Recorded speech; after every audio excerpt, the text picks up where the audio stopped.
O'zbekistonda bo'layotgan eng so'nggi yangiliklardan xabardor bo'lmoqchi bo'lsangiz, bizni kuzatishda davom eting. Hafta boshida ob-havo qanday bo'ladi? Assalomu alaykum aziz muxlis. Agarda bizning kanalimizda mehmon bo'lsangiz, bizga obuna bo'lishni unutmang. 16, 17, 18 iyun kunlari ob-havo ma'lumoti e'lon qilindi. Unga ko'ra, Qoraqalpog'iston Respublikasi hamda Xorazm viloyatida havo biroz bulutli bo'ladi, ba'zi joylarda o'zgaruvchan bo'ladi. Yog'ingarchilik kutilmaydi. Harorat kechasi 22-27 daraja, kunduzi esa 16-iyunda 38-40, 17-iyunda 35-40, 18-iyunda 33-35 daraja iliq bo'ladi.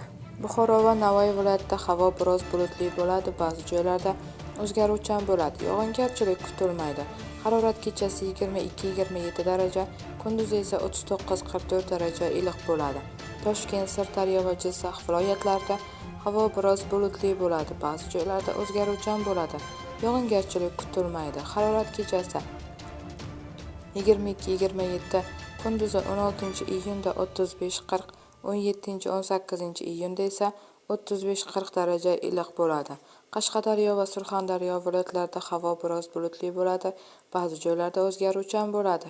Yog'ingarchilik kutilmaydi. Harorat kechasi 23-28 daraja, kunduzi esa 39-44 daraja iliq bo'ladi. Andijon, Namangan va Farg'ona viloyatlarida havo biroz bulutli bo'ladi, ba'zi joylarda o'zgaruvchan bo'ladi. Yog'ingarchilik kutilmaydi. Harorat kechasi 16-17 iyunda 20-25 daraja, kunduzi esa 35-40 daraja, 18-iyunda esa 22-27 daraja, kunduzi esa 37-42 daraja iliq bo'ladi. Bu xabarni barcha yaqinlarimizga jo'natib qo'yamiz hamda videomiz ostida bir dona like tugmasini bosishni unutmaymiz.